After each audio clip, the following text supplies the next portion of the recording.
Welcome to Lakshmi food. સ્વાગત છે તમારું મારી યુટ્યુબ ચેનલમાં. તો ચાલો, નાના બાળકો પણ જાતે બનાવી શકે અને 2 જ મિનિટમાં તૈયાર થઈ જતી એવી આપણી વેજીટેબલની સેન્ડવિચ આજે આપણે બનાવવાના છીએ. તો એના માટે મેં આ દરેક વેજીટેબલને આવા ગોળ ગોળ સ્લાઇઝમાં પતલી પતલી ચિપ્સ કરીને લઈ લીધેલા છે. ડુંગળી, કાકડી, ટમેટાં અને બાફેલું બટાકું. હવે અહીંયા લીધેલું છે બટર અને એની ઉપર લગાવવા માટે આપણે ચટણી 2-3 જાતની ચટણી મિક્સ કરીને લીધેલી છે અને સેન્ડવિચનો મસાલો ઉપર સ્પ્રિંકલ કરવા માટે લીધેલો છે. હવે આની ઉપર સૌથી પહેલાં 2 બ્રેડની ઉપર બટર આવી રીતે સ્પ્રેડ કરી દેવાનું છે અને આની ઉપર લગાવવા માટે ચટણીમાં મેં મેયોનીઝ, થોડી શેજવાન ચટણી, થોડીક લસણની ચટણી અને આપણે કોથમીર મરચાંની ચટણી આવે 3 થી 4 જાતની ચટણી મિક્સ કરી અને આપણે એક ચટણી આવી રીતે બનાવી લીધેલી છે. હવે બંને બ્રેડ ઉપર આવી રીતે સ્પ્રેડ કરી દેવાની છે અને એની ઉપર આપણે વેજીટેબલ્સને ગોઠવી લેવાના છે. બાળકોને ભૂખ લાગે તો ઘરમાં જ રહેલી સામગ્રીથી ફટાફટ બાળકો બનાવીને જાતે ખાઈ લેતા હોય છે. આની અંદર એટલું મોટું કામ નથી. હવે આપણે જે વેજીટેબલ્સને કટિંગ કર્યા હતા એમાં સૌથી પહેલાં આવી રીતે બટાકાનું નીચે લેયર કરી દઈશું. 1 બાય 1 દરેક લેયર આપણે કરતા જઈશું. હવે બટાકા આમાં ઉમેરી અને એની ઉપર આપણે સેન્ડવિચનો મસાલો આવી રીતે સ્પ્રિંકલ કરવાનો છે. દરેક લેયર ઉપર આપણે મસાલો સ્પ્રિંકલ કરતા જઈશું.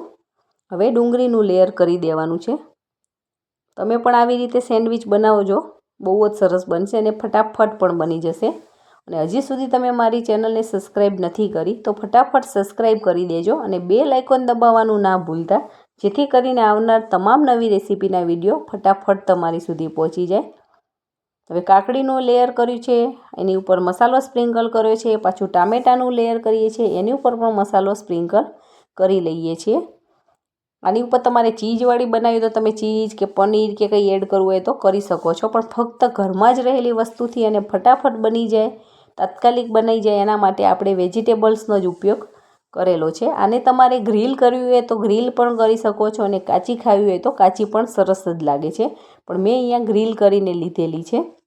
આપણા સેન્ડવિચ ટોસ્ટરની અંદર બટર લગાવી અને આપણે આવી રીતે ગ્રીલ કરી લેવાની છે અને આને હું આવી રીતે કટિંગ કરી લઉં છું વચ્ચેથી. તો જો તમને મારો આ વિડીયો પસંદ આવે તો વિડીયોને લાઇક કરજો અને તમારા ફ્રેન્ડ અને ફેમિલી મિત્રોમાં ચોક્કસથી શેર કરજો.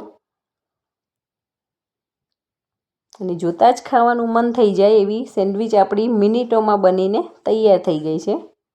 તો છે ને એકદમ સરસ સેન્ડવિચ. તમે પણ બનાવો ને એન્જોય કરો. અને તમારી સેન્ડવિચ કેવી બને છે ચોક્કસથી મને કમેન્ટમાં કહેજો.